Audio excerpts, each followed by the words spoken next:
Take a look at this. Green Mountain Power Crews came to the rescue of a stranded bird. They say they saw the bird on a road in Peru and it appeared to be hurt. So they called the Vermont Institute of Natural Sciences for help. While this isn't a typical day on the job, one of the bird's rescuers says helping it felt like second nature.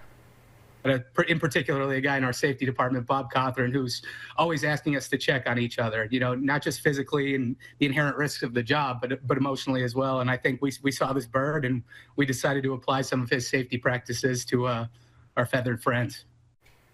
Vince verified it was a horned grebe, and it turned out the bird was just fine, but it was a long way from home. They need large bodies of water for takeoff, and Vince thinks it had to land in Peru during Winter Storm Fern and then got stuck. Tuesday, they brought it over to the New Hampshire seacoast and set it free.